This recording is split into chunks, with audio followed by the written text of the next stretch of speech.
Sit down, stand up, pass out, wake up, faded.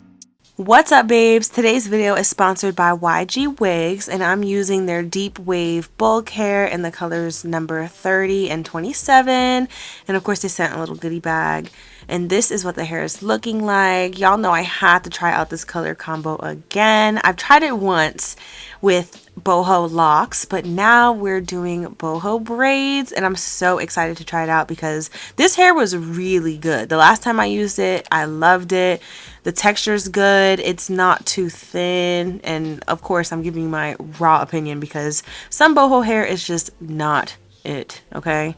And I've tried a whole bunch of them, and this one I would actually order it again with my own money. This hair is actually a lot thicker than it looks because when you take off the yellow binding that holds it together at the top, it kind of gets a lot more thicker than it looks, which is great because then that means that you don't have to use so many bundles or you don't have to buy as many packs of hair, which saves you money. I know that sometimes it could get difficult trying to find a good vendor for hair, and you really just never know what you're gonna get. Some bundles look like they're gonna be great, but then they end up being trash. So it's really a hit or miss a lot of the times, but I can say that this brand is good. The braiding hair that I'm using is Outre's Expressions pre-stretched hair.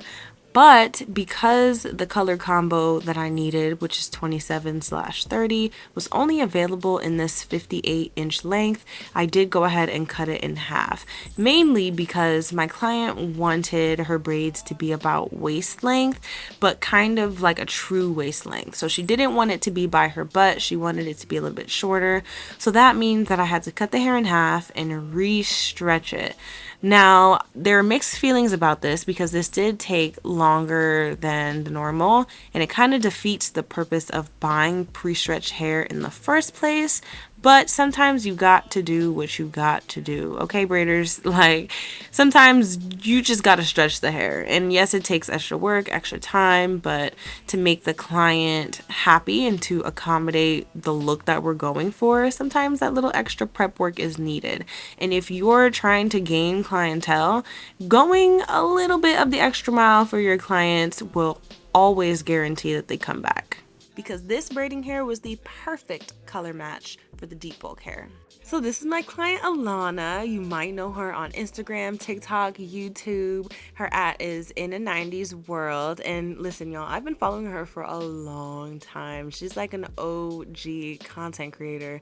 And I had the opportunity to do her hair a few years ago as well. And since she had a trip coming up for her 30th birthday, she needed her hair did. So we decided to collab again, and I did these boho braids on her. And y'all, the finished product, the color gave. She looked gorgeous on her trip. So of course, we had to get her right. So the size that I'm doing is medium. And if you guys are new here, welcome, of course. But if you need a little bit of a visual or a guide, I have a parting chart bundle that shows you the front, the top, the sides, and the back of 4 different braid sizes. So if you guys are interested in that, of course it'll be linked down below. But I am going to be using this medium parting. So the first row is going to have 4 boxes. So now the question is, how many pieces of the boho bulk curly hair are we adding? So for me, I feel like the sweet spot was about 5 to 6 pieces, and I wanted it to be more curly hair than braids, so I really went heavy on the curls. Now, some people don't really like that look of more curls and braids, so if that's the case, then you add less of the pieces of curly hair. But Alana wanted a more curly, natural look because she's going to Jamaica, so she's going to be swimming, doing the excursions, and she's gonna want to wash her hair. So the fact that this is 1, human hair, 2, good quality human hair, is going to make it really easy for her to do all of these excursions and wash her hair and then detangle it. So a tip that I have for you guys, if you're a client or you're a braider, to give your clients when they get this style is to take a water bottle with water and leave-in conditioner, mix them together, shake it up, and spray that in the curly pieces of the hair. This is going to save your curly boho hair, okay? Forget the mousse. The mousse is great as well, but hair needs water and moisture, and most importantly, some kind of slippery detangler to make sure that your curls stay looking fresh, because after a certain point they will start to mat up a little bit, and that's just how it is. The friction, the rubbing against the braids, and it's gonna start to tangle. But the human hair allows you to detangle your boho hair, which is different from synthetic hair, because if you've ever had a synthetic install, it's a lot harder to detangle your hair because it's basically like plastic. So with the human hair, you have the option to detangle and keep your style looking a lot better for longer. And I feel like this is a little bit debatable because this pricing for this style can run really high, but it's partially because the bundles themselves cost a lot, because it is human hair. So these bundles are going to run you about like $60, $70, $80 per bundle, and especially if you're using multiple bundles, it's going to run you a few $100s extra on top of the braided style already. But the question is it worth it? I totally think it is, because you're getting the braids plus the extra hair added. That gives it a totally different look, and you can wear the human hair just as long as the braids. So I feel like I think it's worth it. And Alana looked gorgeous, by the way. Here she is in Jamaica looking fine for her 30th birthday. I think it was worth it. She looks amazing. Here I'm getting toward the bottom of the braid, and I'm adding in that last curly piece so that it kind of blends in. And I'm also making sure that the braid is not too long. The braid itself is actually as long as her hair. She wanted it to kind of end right above her butt, and her hair is really long already. So I'm kind of just trying to match the length of the braid to her hair, and then adding that curly piece at the end. If you look closely, you could kind of also see little pieces of hair sticking up that is not her hair, and you will see me trim them as well. And I know, because I'm braiding it, that it's not her hair, and it's also not the same color of her hair. So when I'm doing this little trimming here, I'm just making sure that it's not the same color of her hair, so that I'm not actually trimming her hair. Here's now midway through her head. Of course, I'm using my IBH precision comb, and the parting is medium. So let's talk about gaining clientele, because Alana is an influencer, and I get the question a lot: how do you gain clients? How do you retain them? How do you get your name out there and grow and scale your business?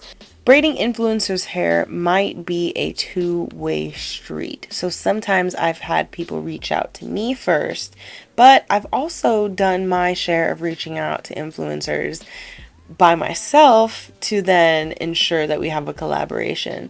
So one is, don't be afraid to speak up and reach out. Some of these people just don't know that you provide this service or that you're willing to collaborate in the first place. So being afraid to speak up is only withholding the opportunities that you have. So sending a DM like, hey, I would love to collaborate. I think you would look great in this style, or I'm looking for a model to model this style. That kind of message is really going to help open up the floor to tell them that you're available to do it. The second thing is that you might be doing it for free. Yep, I said for free. But it's only free if you look at it from a monetary perspective, because the trade-off is the fact that you're doing this influencer's hair and that you're going to gain more business and more eyes and engagement on your page. So the trade-off is a little bit different. But personally, I think doing it every once in a while is a brilliant marketing strategy, because at least for me and Alana creates natural hair content. She's always wearing the latest protective styles, so that's right up my alley, perfect for my own business. So when Alana gets her hair done and she goes and posts content, she does different styles that you can wear with braids, she does different inspo, taking care of them, maintenance. So as she's creating her content, she's tagging my page and I'm getting the exposure from her fans as well. So this is essentially a win-win situation. But the only L that I'm taking is that I'm doing it for free. But if you're willing to put your pride aside, honestly, and think about your business long term, a few of these collaborations will exponentially grow your business, especially if you're collaborating with the right influencers, natural hair influencers, beauty influencers, even fitness influencers I've done before. And now these people are going to expand your audience and take their fan base and combine it with yours. So if you haven't ever done a free appointment for somebody who's going to provide you with free marketing, definitely try it out. But that does not mean to let the person who you're doing take advantage of the service that you're providing. So having something like a contract or a written agreement, or just making sure that they're going to follow through on their end and that they're consistent and true to their word, is really going to make the difference. Because let's say you provided a service for someone and they said, yeah, I'll take a picture. You know, those clients that say, I'll send you a picture, and they never send you a picture. This is not what that is. This is a transactional kind of thing. You provide the service, the influencer provides the content and the marketing, and it's a win-win. And once you've done this a few times, you can then start to build up your portfolio of the people that you've done. And it's only up from there, because once one person sees that you've done this influencer, another person sees that you've done another influencer. So you kind of build your portfolio, and that's how you're going to gain exposure fast. All right, now we are at the end of the style. Look at the color. I loved it. She also loved it as well, which is really all that matters. So here, important tip, do not dip your boho hair in hot water. I repeat, don't do it, because you might think that you need to seal the braids and to just dump the whole entire style in the hot water to seal it. But the hot water does alter the human hair a little bit. You know, like when you straighten your hair with the flat iron and you get heat damage. So the hot water basically kind of heat damages the human hair. So I try to avoid that altogether, and I clip away the human hair that's just loose, and then I fold my braids in half and try to only dip the braiding hair. And once that's done and the braids are sealed, I take down the boho hair, and boom, look how cute. It looks so full, and this is only from two bundles. If you guys enjoyed this video, do not forget to hit the subscribe button to join our fam. We just hit 200K. Congrats to us. And give this video a thumbs up. If you want to check out more braiding tutorials, check them out right here.